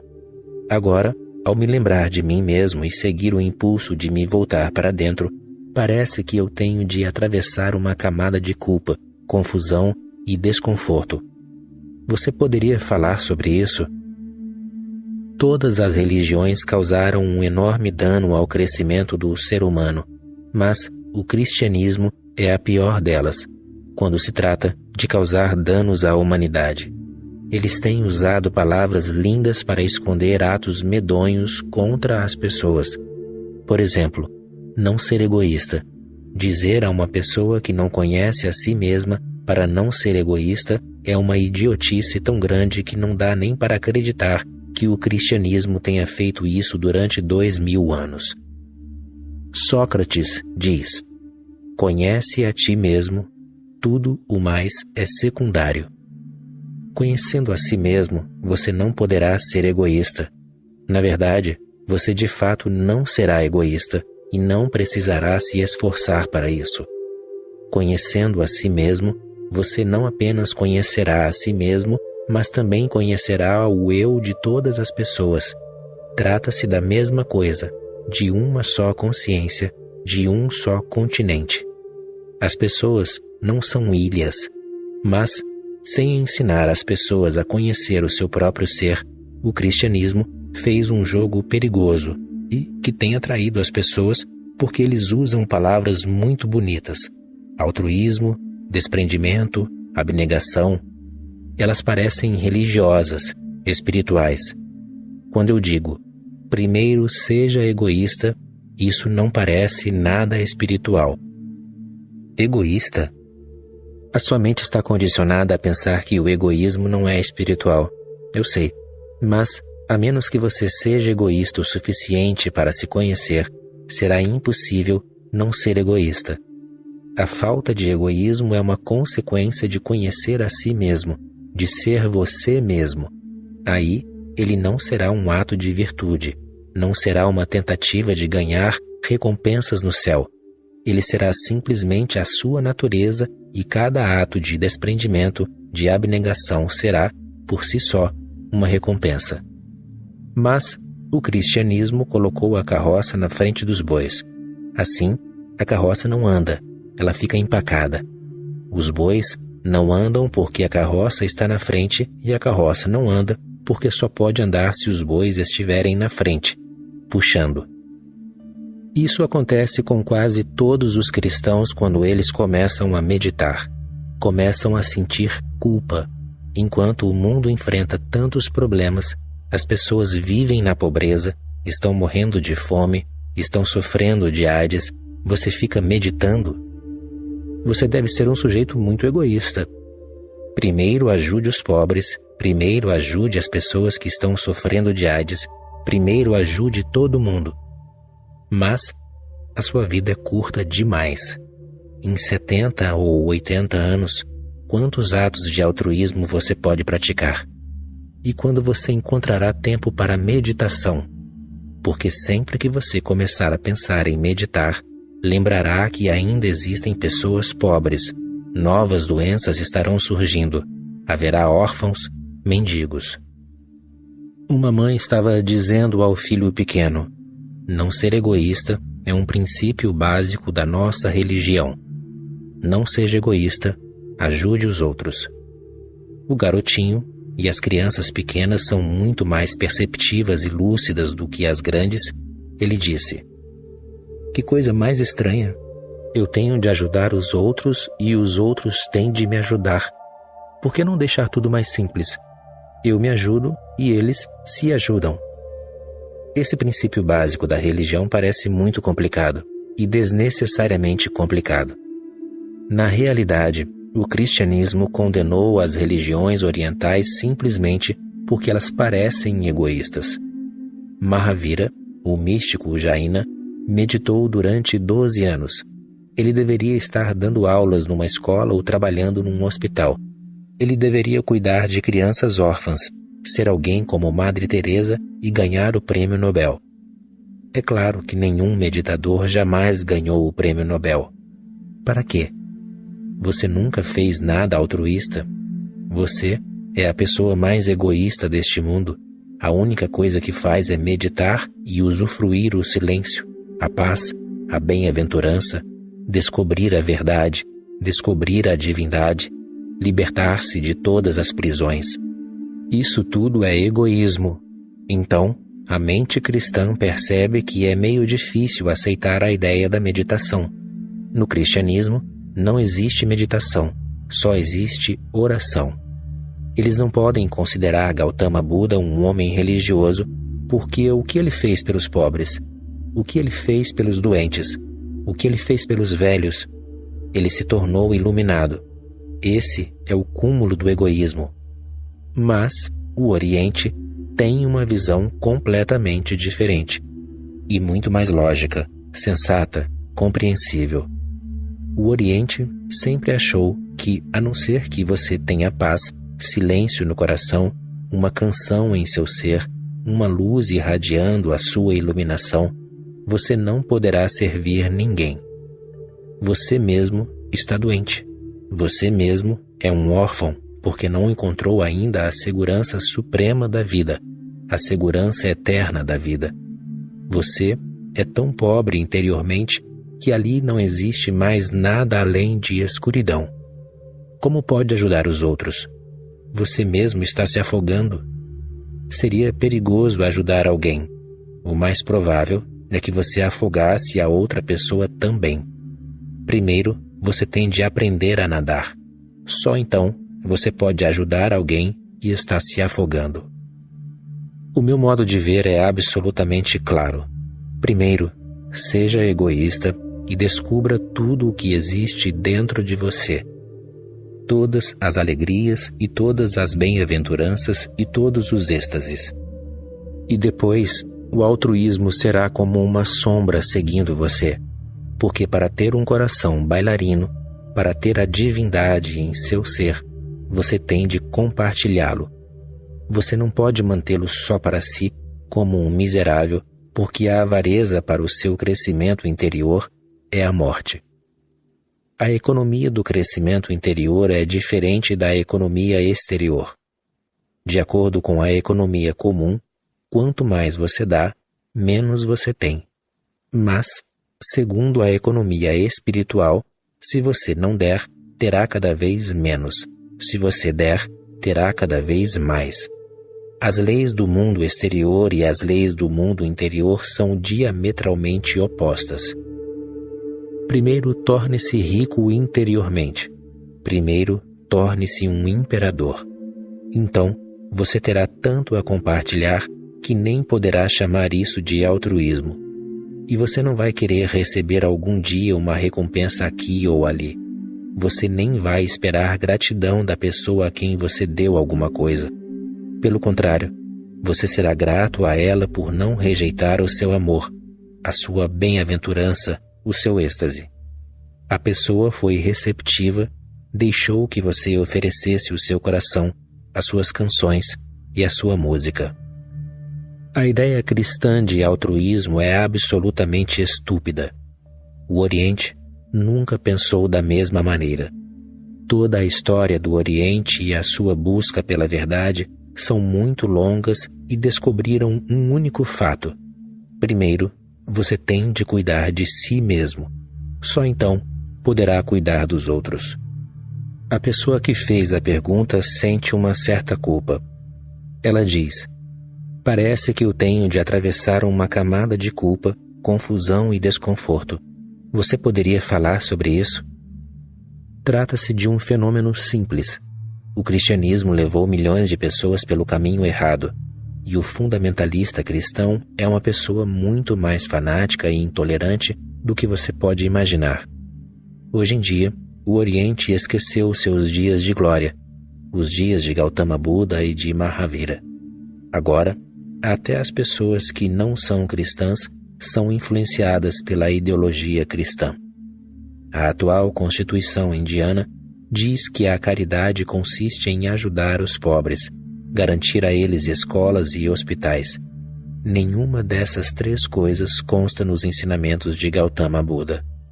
Não que ele seja contra ajudar os pobres, mas porque ele sabe que se você for um meditador, você vai ajudar. Mas não fará nenhum alarde em torno disso. Será uma coisa simples e natural. Mas ensinar meditação não é caridade. Construir um hospital é. Construir uma escola e ensinar geografia e história é caridade. E o que você vai ensinar em geografia? Onde é Timbuktu? Onde é Constantinopla? Nem história, o que você vai ensinar? Sobre Gengis Khan, Tamerlane, Nadir Shah, Alexandre o Grande, Ivan o Terrível. Isso é caridade? Mas ensinar as pessoas a serem silenciosas, pacíficas, amorosas, felizes, satisfeitas, plenas, não é caridade. Até as pessoas que não são cristãs foram infectadas com essa doença.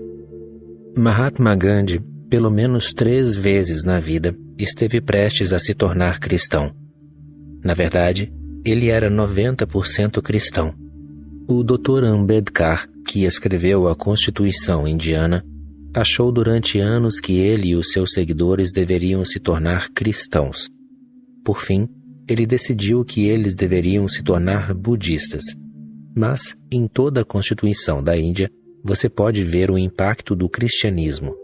Em toda a Constituição indiana, não se faz uma única menção à palavra meditação, que tem sido a contribuição do Oriente ao mundo, a sua mais valiosa contribuição. Em vez disso, a Constituição reflete mais o que os missionários cristãos ensinam. Ela não reflete Gautama Buda, não reflete Kabir, não reflete Nanak. Eu não consigo ver como a caridade é possível sem meditação. Portanto, a sua culpa é apenas um condicionamento errado. Descarte-o, sem nem mesmo hesitar. Você deixará de ser egoísta sendo completamente egoísta. Primeiro, você tem de ser rico interiormente, tão rico, tão transbordantemente rico que você tenha de compartilhar, assim como a nuvem carregada de chuva tem de compartilhar a sua chuva com a terra sedenta. Mas, primeiro a nuvem tem de ficar carregada de chuva. Dizer para nuvens vazias, você não pode ser egoísta, é simplesmente irracional. As pessoas me procuram muito bem intencionadas, cheias de boas intenções, e dizem: que lugar estranho é este em que você vive? Você devia abrir um hospital para os pobres, abrir um orfanato, distribuir roupa aos mendigos, ajudar os necessitados. O meu ponto de vista é completamente diferente. Eu posso proporcionar controle de natalidade para os pobres para que não haja mais órfãos. Posso distribuir anticoncepcionais para os pobres para que não haja uma explosão populacional, porque eu não consigo entender de que adianta primeiro criar órfãos e depois criar orfanatos e depois servi-los e desperdiçar a sua vida. Quando eu comecei a dar palestras nos anos 60, a Índia tinha uma população de 400 milhões de pessoas. Desde aquela época eu dizia que o controle de natalidade era absolutamente necessário. Mas os cristãos são contra o controle de natalidade e, em apenas 35 anos, a população da Índia mais do que dobrou. De 400 milhões, fomos para 900 milhões. 500 milhões de nascimentos poderiam ter sido evitados e não seria preciso Madre Teresa, não seria preciso o Papa vir à Índia para ensinar sobre altruísmo. Mas as pessoas são estranhas. Primeiro deixam que elas fiquem doentes e depois lhes dão remédio. E eles encontraram maneiras muito bonitas. Em todos os Lions Clubs e Rotary Clubs, eles fazem uma caixa para os associados. Se você compra um frasco de remédio e se cura, e sobra ainda metade do frasco, você doa para o Lions Club. É dessa maneira que eles coletam remédios, e então eles são pessoas altruístas e bondosas, pois distribuem os remédios. Esses remédios iam para o lixo. Se você se curasse, o que ia fazer com o resto do remédio? É uma ótima ideia coletar todos esses remédios e distribuí-los para os pobres, e cultivar um enorme sentimento de estar ajudando as pessoas. No meu modo de ver, a primeira coisa de que o ser humano precisa é de uma consciência meditativa. E depois que você tem uma consciência meditativa, qualquer coisa que você fizer será útil para todo mundo. Você não poderá fazer nenhum mal, só poderá praticar atos de amor e compaixão. Então eu repito, primeiro seja egoísta. Conheça a si mesmo, seja você mesmo, e depois a sua própria vida não será nada mais do que compartilhar, um compartilhar cheio de desprendimento e sem a expectativa de receber nenhuma recompensa neste mundo ou no próximo. O poder de cura do amor. Fomos todos criados de tal maneira que todo mundo se tornou idealista. Ninguém é realista. O ideal é uma doença que aflige toda a humanidade. Fomos todos criados de tal maneira que todo mundo vive achando que tem de ser alguma coisa, tem de ser alguém um dia. Dão a você uma imagem e você precisa ser como ela. Isso deixa você tenso porque você não é a imagem. Você é outra coisa. No entanto, tem de ser essa imagem. Por isso, a pessoa vive condenando o real em favor do irreal. O irreal é irreal. E o ideal continua empurrando você para o futuro, para longe do presente. O ideal passa a ser um pesadelo constante porque ele vive condenando. Qualquer coisa que você faça é imperfeita porque você tem um ideal de perfeição. Qualquer coisa que você conquiste ainda não o satisfaz, porque você tem expectativas insanas que nunca poderão ser satisfeitas. Você é um ser humano, num certo tempo, num certo espaço, com certas limitações. Aceite essas limitações. Os perfeccionistas estão sempre nas raias da loucura. Eles são pessoas obsessivas. Seja o que for que façam, nunca é bom o bastante. E não há como fazer algo de modo perfeito. A perfeição não é humanamente possível. Na realidade, o único jeito de ser é ser imperfeito. Então, o que quero ensinar aqui? Eu não ensino a perfeição, eu ensino a inteireza. Isso é uma coisa totalmente diferente. Seja inteiro. Não se preocupe com a perfeição. Quando eu digo para você ser inteiro, quero dizer seja real, esteja aqui. Qualquer coisa que faça, faça-a totalmente. Você será imperfeito, mas a sua imperfeição estará cheia de beleza, estará cheia de totalidade. Nunca tente ser perfeito, do contrário, você ficará muito ansioso. Já são tantos os problemas que existem. Não crie mais problemas para si mesmo. Eu ouvi. Aconteceu de Garfinkel estar sujo e preocupado, sentado num trem com um garotinho de 3 anos no colo. A todo momento ele batia na criança. Se o senhor bater nesse menino mais uma vez, disse uma mulher sentada na frente dele, eu o deixarei numa enrascada tão grande que o senhor nunca mais vai esquecer. Numa enrascada? Disse Garfinkel. Você vai me deixar numa enrascada? Minha senhora, o meu sócio roubou todo o meu dinheiro e fugiu com a minha mulher no meu carro. A minha filha está no outro vagão, grávida de 6 meses e ainda não tem marido. A minha bagagem foi extraviada. Eu estou no trem errado e este pestinha acabou de comer as passagens de trem e vomitá-las bem em cima de mim. E a senhora diz que a senhora vai me deixar numa enrascada? Agora, como é possível ficar numa enrascada maior? Você não acha que já é o suficiente?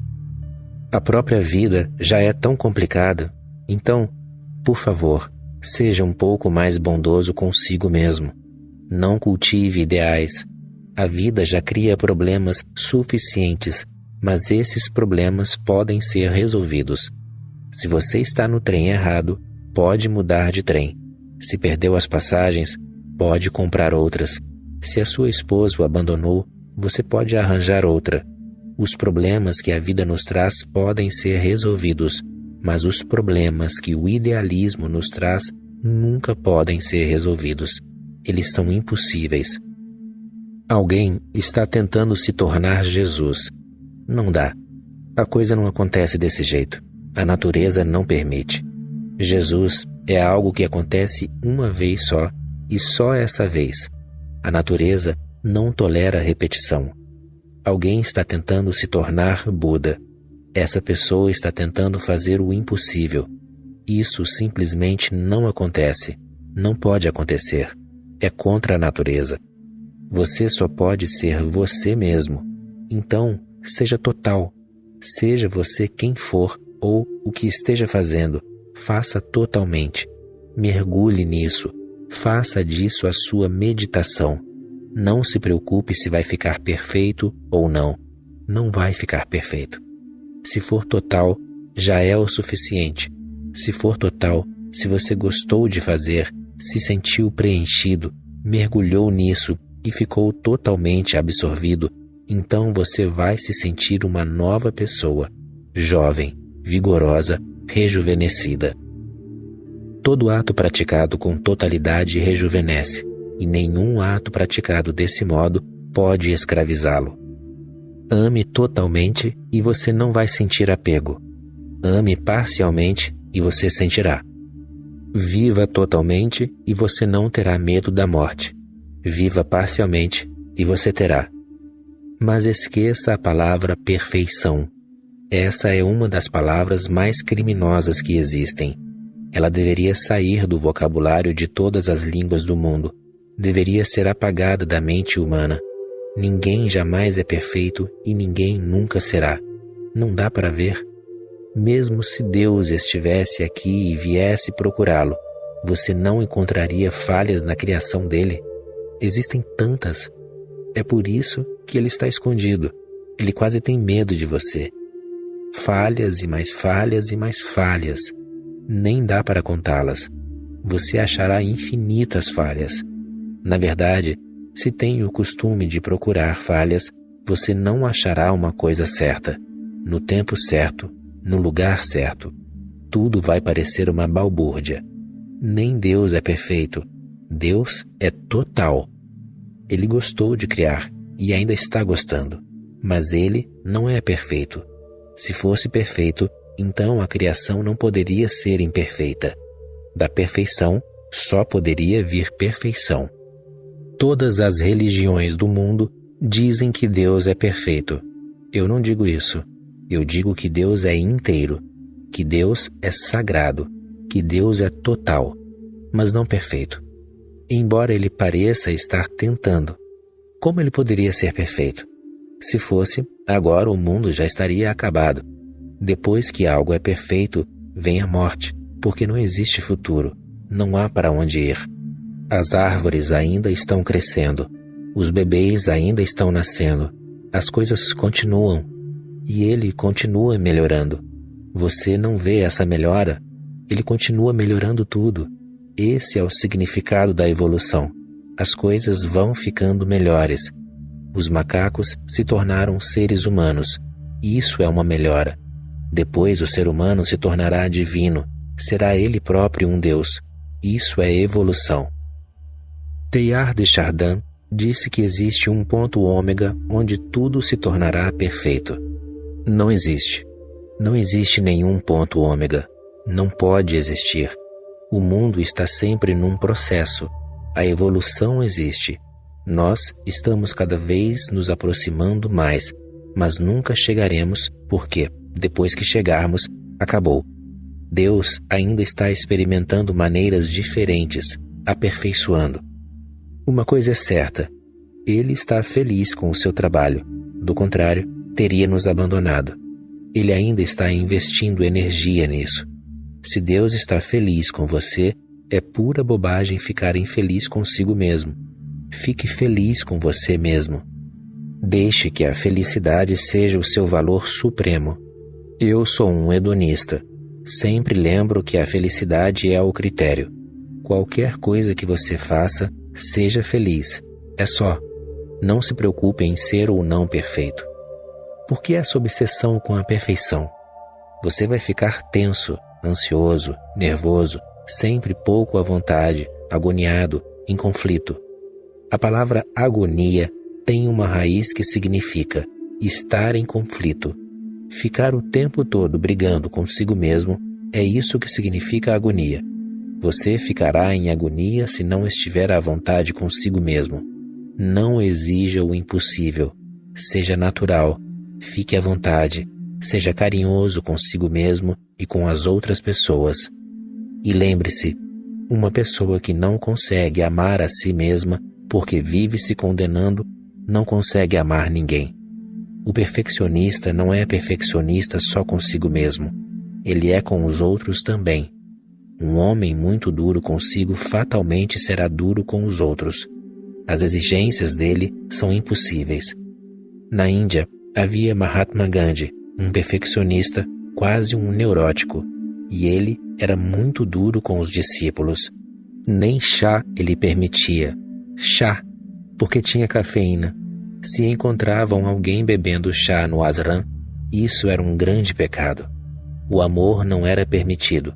Se alguém se apaixonasse por outra pessoa, isso era considerado um pecado tão grande que parecia que o mundo inteiro ia acabar por causa disso. Ele ficava o tempo todo espionando os discípulos, sempre agachado, olhando pelo buraco da fechadura. Mas ele era assim consigo próprio. Você só pode ser com os outros assim como é consigo mesmo. Mas esses tipos de pessoa se tornam grandes líderes porque eles provocam muita culpa nos outros. Quanto mais culpa você provoca nas pessoas, mais sucesso você tem como líder. Porque mais e mais pessoas passam a achar que você pode, sim, ajudá-las a ser perfeitas. Elas são imperfeitas, então você pode ajudá-las a serem perfeitas. Eu não estou aqui para ajudar você a ser perfeito. Eu não estou preocupado com esse tipo de bobagem. Eu só estou aqui para ajudá-lo a ser você mesmo. Se você é imperfeito, que ótimo. Se é perfeito, que ótimo também. Não tente se tornar imperfeito, porque até mesmo isso pode ser um ideal. Você pode já ser perfeito. Então, Me ouvir pode deixar você numa grande enrascada. Este homem está dizendo para ser imperfeito. Não há necessidade. Se você é perfeito, aceite isso também. Procure se amar. Não se condene. Depois que a humanidade demonstrar mais aceitação, todas as igrejas vão desaparecer e todos os políticos e padres também. Eu ouvi. Um homem estava pescando e, uma noite, em volta da fogueira, o seu guia lhe contou sobre a ocasião em que tinha levado um pastor protestante a uma pescaria. Era um grande homem, exceto pelos palavrões. Ei, disse o pescador, você está dizendo que o pastor falava bobagens? Ah, falava sim, protestou o guia. Uma vez ele pegou um peixão. Quando estava quase conseguindo puxá-lo para dentro do barco, o peixe conseguiu se soltar do anzol. Então eu disse ao pastor, mas que maldito azar! E ele se voltou para mim e disse, foi mesmo. Mas essa foi a única vez que eu o vi usando esse tipo de linguagem. Essa é a cabeça de um perfeccionista. O pastor não estava dizendo nada. Ele disse simplesmente, foi mesmo, mas isso já é o bastante para um perfeccionista encontrar uma falha. O perfeccionista é neurótico, e não só é neurótico, como também cria tendências neuróticas em torno dele. Então, não seja perfeccionista, e se houver um perfeccionista perto de você, fuja o mais rápido possível antes que essa pessoa polua a sua mente. Todo perfeccionismo é um tipo de viagem do ego. Só pensar em si mesmo em termos de ideais e perfeição nada mais é do que enfeitar o seu ego num grau extremo. Uma pessoa humilde aceita que a vida não seja perfeita. Uma pessoa humilde, uma pessoa realmente religiosa, aceita que todos tenhamos limitações. Essa é a minha definição de humildade. Não tentar ser perfeito é ser humilde. E a pessoa humilde torna-se cada vez mais total, porque ela não nega nada, não rejeita nada. Ela aceita tudo o que ela é, seja bom ou ruim. E a pessoa humilde é muito rica porque ela aceita a sua inteireza, a sua raiva, a sua sexualidade, a sua ganância. Tudo é aceito. Nessa profunda aceitação, uma grande mudança alquímica acontece. Tudo o que é feio aos poucos vai desaparecendo naturalmente. Ela se torna cada vez mais harmoniosa, mais e mais inteira. Eu não sou a favor dos santos, mas sou a favor daqueles que são puros. O santo é perfeccionista. A pessoa pura é completamente diferente. Os mestres Zen eram puros. Os santos católicos são santos. A própria palavra santo é feia. Ela deriva de um termo que designa a pessoa que recebeu uma sanção de uma autoridade. Ora, quem pode autorizar alguém a ser santo? Isso é um tipo de graduação, de certificado? Mas a Igreja continua fazendo essa tolice. Ela confere até mesmo graduações póstumas. Um santo pode ter morrido há 300 anos e então a Igreja revisa as suas ideias. O mundo mudou e depois de 300 anos a Igreja confere uma graduação póstuma, uma sanção de que a pessoa é realmente santa. Ela não foi compreendida na época. E a Igreja pode ter matado a pessoa. Foi assim que Joana d'Arc se tornou santa. Eles a mataram, mas depois mudaram de ideia. As pessoas aos poucos foram se aproximando dela e ficou muito difícil não aceitá-la. Primeiro, eles a mataram, depois passaram a reverenciá-la. Depois de centenas de anos, os ossos dela foram encontrados e reverenciados. Ela foi queimada pelas mesmas pessoas, pela mesma Igreja. Não, a palavra santo não é boa. A pessoa pura é assim por causa dela mesma, não porque alguma igreja decidiu reconhecer a sua santidade. Eu ouvi. Jacobson, de 90 anos de idade, tinha passado pelo massacre dos judeus, vivido em campos de concentração na Alemanha e passado por dúzias de experiências antissemitas. Ah, Senhor, rezava ele sentado na sinagoga, É verdade que nós somos o povo escolhido? E dos céus trovejou uma voz: Sim, Jacobson, os judeus são o meu povo escolhido. Bem, então, lamentou o pobre homem, não é hora de o Senhor escolher outro povo? Os perfeccionistas são o povo escolhido por Deus.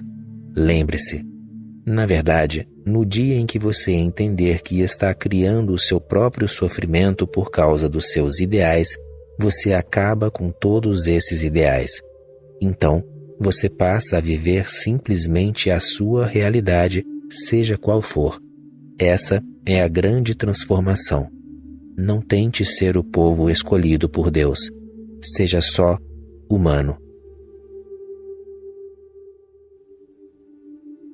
Só a compaixão é terapêutica. Tudo o que está doente no ser humano está desse jeito por falta de amor. Tudo o que está errado com o homem está de algum modo associado ao amor. Ele não está sendo capaz de amar ou não está sendo capaz de receber amor. Ele não está sendo capaz de compartilhar o seu ser. Essa é a desgraça. Isso cria todo tipo de complexo dentro dele. Essas feridas podem aflorar de muitas maneiras. Podem se transformar em doenças físicas, podem se transformar em doenças mentais, mas lá no fundo o homem sofre de falta de amor. Assim como a comida é necessária para o corpo, o amor é necessário para a alma. O corpo não pode sobreviver sem comida e a alma não pode sobreviver sem amor. Na realidade, sem amor, a alma não nasce. Não é nem uma questão de sobrevivência. Você apenas acredita que tem alma. Acredita que tem alma por causa do seu medo da morte. Mas você só passa a saber de verdade se um dia amou. Só amando, a pessoa descobre que é mais do que o corpo. É mais do que a mente. E só a compaixão é terapêutica. O que é compaixão? Compaixão é a forma mais pura de amor. Sexo é a forma mais inferior de amor. Compaixão é a forma mais elevada de amor. No sexo, o contato é basicamente físico. Na compaixão, o contato é basicamente espiritual. No amor, compaixão e sexo se misturam. O físico e o espiritual se misturam. O amor está a meio caminho entre o sexo e a compaixão. Você também pode chamar a compaixão de meditação. A forma mais elevada de energia é a compaixão. A palavra compaixão é bela. Metade dela é paixão. De algum modo, a paixão se aprimorou a tal ponto que deixa de ser paixão. Ela se torna compaixão. No sexo, você usa o outro, você o reduz a um meio de conseguir alguma coisa, você o reduz a um objeto. É por isso que no relacionamento sexual você sente culpa, e essa culpa ainda é mais profunda do que os ensinamentos religiosos. No relacionamento sexual per se, você sente culpa, e sente culpa porque está reduzindo um ser humano a um objeto, a uma mercadoria para usar e descartar. É por isso que no sexo você sente também uma espécie de escravidão. Você também está sendo reduzido a um objeto. E, se você é um objeto, perde a liberdade, porque a sua liberdade só existe enquanto você é uma pessoa. Quanto mais você é uma pessoa, mais livre você é também. Quanto mais você é um objeto, menos livre você é.